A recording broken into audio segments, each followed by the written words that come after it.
नमस्कार दोस्तों। आज के दिन में हालात ये हैं कि लोग कम खाने की वजह से नहीं, अत्यधिक खाने की वजह से या कहें मोटापे की वजह से ज़्यादा परेशान हैं। लोग ज़्यादा खा रहे हैं जिससे उनका वेट बढ़ रहा है और इसके बाद गंभीर समस्याएं हो रही हैं, जिस वजह से वे डॉक्टर के न्यूट्रिशन के पास जाकर ये कहते हैं, हमें बताइए कि हम अपना वज़न कम कैसे करें, हमारा वज़न कम कैसे हो। और इसके बाद भी लोग खाना पीना छोड़ना नहीं चाहते। ज़्यादातर लोग आज भी चाहते हैं कि वे अपना मनपसंद खाना खाते रहें और उनका वज़न भी कम रहे। अगर सर्वे की देखें तो इसमें मालूम चलता है कि करीब करीब फीमेल्स में 24% मोटापा है, यह वही मेल्स में 23% के करीब है, जिसमें से 33% लोग शहरों में रहने वाले हैं और 20% के करीब गाँव से बिलोंग करते हैं। तो इस वीडियो में हम ये जानने की कोशिश करेंगे कि मोटापे किन किन वजह से हो सकती है और मोटापे की वजह से हमें क्या कॉम्प्लिकेशन देखने को मिल सकता है।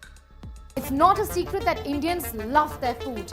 But what is this leading to? मोटापे की वजह है कि BMI में 25 से अधिक होना। दिन भर फूड डिलीवरी एप्स पर कुछ ना कुछ ऑर्डर करके मंगाते रहना और खाते रहने से लोगों में मोटापा बढ़ रहा है। Every system in the body is affected by obesity. तो हम ये पता कैसे करें कि हम ओवरवेट हैं या हमारा वेट हेल्दी है? इसके लिए हम BMI कैलकुलेटर का यूज कर सकते हैं। तो इसके लिए आपको करना यह है कि सिंपल से गूगल में जाकर BMI कैलकुलेटर सर्च करना है, जहाँ पे आप अपना वेट और हाइट डालकर इसका वैल्यू निकाल सकते हैं। जिसमें अगर आपका वैल्यू आता है 18.4 से नीचे तो आप अंडरवेट की कैटेगरी में हैं, और 18.5 से 24.9 तक आता है तो आपका वेट हेल्दी है। अगर वहीं 25 से लेकर 29.9 तक आता है तो आप ओवरवेट की कैटेगरी में बिलोंग करते हैं। अगर आपका BMI वैल्यू 30 से ज़्यादा है तो आप ओबेसिटी के शिकार हो चुके हैं।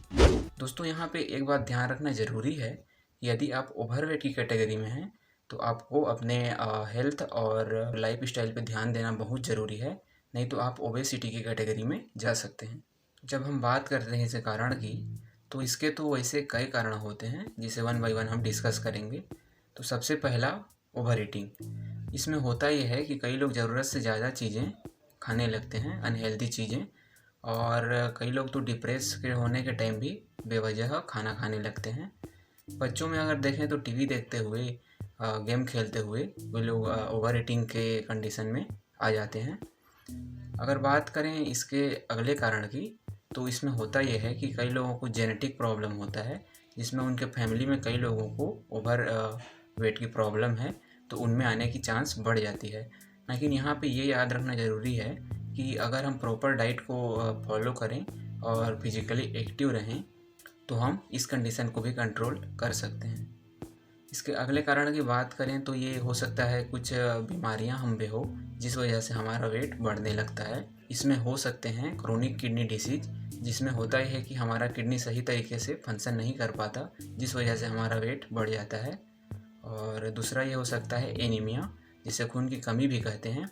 इसमें होता यह है कि हम मोटा दिखने लगते हैं क्योंकि हमारे बॉडी में सूजन रहने लगता है, स्वेलिंग की कंडीशन रहती है। दोस्तों, हमारे बॉडी में ग्लैंड होती है जिसे थायराइड ग्लैंड कहते हैं। अगर इसके सिक्रेशन में कमी हो जाती है, जिसे हाइपोथायरॉयडिज्म कहते हैं, इस वजह से हमारे हार्मोन के रिलीज होना कम हो जाता है, इस वजह से हमारा मेटाबॉलिज्म स्लो हो जाती है और हमारा वेट बढ़ने लगता है, भले ही हम प्रॉपर डाइट फॉलो करते हों या फिजिकली एक्टिव हों। अगर बात करें इसके अगले कारण की, तो फीमेल्स में जनरली देखा जाता है कि टीनेजर के एज में आने के बाद हार्मोनल लेवल कम ज़्यादा होने लगती हैं, जिस वजह से भी मोटापा का कंडीशन आ सकता है। तो वही मेनोपॉज के दौरान हार्मोनल चेंजेस होने से वाटर रिटेंशन की वजह से मोटापा आ सकता है। कई लोगों में ये देखा गया है कि जो लोग कम स्लीप लेते हैं, जिस वजह से उन्हें स्ट्रेस भी होता है। तो इस कंडीशन में होता यह है कि स्ट्रेस की वजह से हमें भूख लगने लगती है और स्लीप कम लेने की वजह से हमारे हार्मोनल डिसबैलेंस हो जाता है। इसमें होता यह है कि हमारा मेटाबॉलिज्म आखिरकार स्लो हो जाता है और हम देख सकते हैं ओवरवेट का कंडीशन हम पे आ जाती है। दोस्तों, अगला कारण ये हो सकता है कि लेस फिजिकल एक्टिविटी।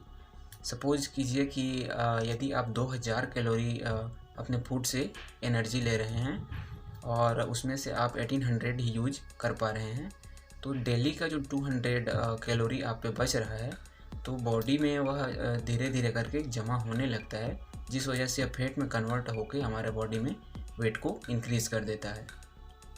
तो वहीं दोस्तों आजकल एक रीज़न और आ गया है, जिसमें हो क्या रहा है कि लोग सोशल मीडिया यूज कर रहे हैं, उस पर ज़्यादा बिजी होने की वजह से परिश्रम नहीं कर रहे हैं और ऑनलाइन फूड ऐप की वजह से उन्हें बिना परिश्रम के ही खाने को मिल जा रहा है, जिस वजह से फिजिकल एक्टिविटी कम होने की वजह से लोगों में मोटापा देखने को मिल रही है। दोस्तों अब बात करते हैं इससे हमें क्या प्रॉब्लम होती है। यह हमारे फिजिकल लेवल पे तो प्रॉब्लम क्रिएट करता ही है, इसके साथ ही यह हमारे सेल्फ कॉन्फिडेंस को कम कर सकता है। हमको ये लगने लगता है कि हम यूजलेस हैं, वर्कलेस हैं, दूसरों के कंपेयर में हम खुद को लो कॉन्फिडेंस महसूस करते हैं, जिस वजह से हम हमेशा टेंशन में रह सकते हैं। तो वहीं बात करें फिजिकल लेवल पे इसके प्रॉब्लम क्रिएट करने की, तो ये हो सकता है कि हमारे हार्ट डिसीज़ को क्रिएट करता है।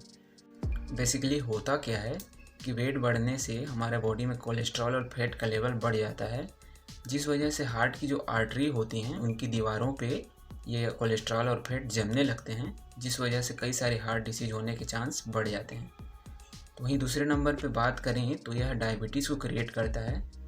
दोस्तों पेनक्रियास जो कि इंसुलिन हार्मोन को प्रोड्यूस करती है, वेट बढ़ने की वजह से यह इंसुलिन के डिमांड को पूरा नहीं कर पाती, जिस वजह से ब्लड में शुगर का लेवल बढ़ने लगता है और डायबिटीज़ के शिकार हो जाते हैं। ये जो है फीमेल्स में gynaecological disease and generally sexual problem create कर सकता है। तो वहीं हमें देखने को मिलता है कि यह ब्लड प्रेशर को इंक्रीज़ कर देता है, क्योंकि ये कोलेस्ट्रॉल जो है हमारे बॉडी के डिफरेंट पार्ट में आर्टरी और वेन के दीवारों पे जम जाती हैं, जिस वजह से हमारे आर्टरी का ल्यूमेन छोटा हो जाता है और ब्लड प्रेशर इंक्रीज़ हो जाता है। दोस्तों जब हम बात करते हैं इसके ट्रीटमेंट के या प्रिवेंशन के बारे में कि हम इससे कैसे बच सकते हैं, तो इसके लिए हम देखते हैं कि जो थायराइड ग्लैंड से संबंधित जो प्रॉब्लम है, इसके लिए तो ट्रीटमेंट अवेलेबल है, मेडिसिन आती हैं, लेकिन बाकी जो चीज़ें हैं उनके लिए कारण को समझ कर ही हम ओवरवेट से बाहर आ सकते हैं या इसको कम कर सकते हैं। तो इसके लिए हम ये कर सकते हैं कि सबसे पहले अपने डाइट को प्रॉपर रूप से प्लान करें, जिसमें ये हो सकता है कि फैट का लेवल कम से कम हो और जितना भी हो हेल्दी फैट हो, गुड फैट हो, और कोशिश करें कि प्रोटीन का लेवल हाई हो।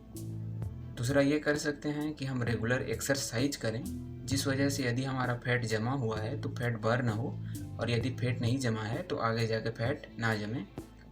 दोस्तों यहाँ ध्यान देने वाली बात यह है कि हम किस वजह से ओवर ईटिंग करते हैं। तो ओवर ईटिंग के कारण को समझकर ही हम ओवर ईटिंग से बाहर आ सकते हैं कि हमारी वजह क्या है और हम ओवरवेट से बच सकते हैं। तो दोस्तों आज के वीडियो में इतना ही। इस वीडियो के संबंध में अपनी राय कमेंट बॉक्स में ज़रूर दें और हम मिलेंगे किसी अगली वीडियो में। धन्यवाद।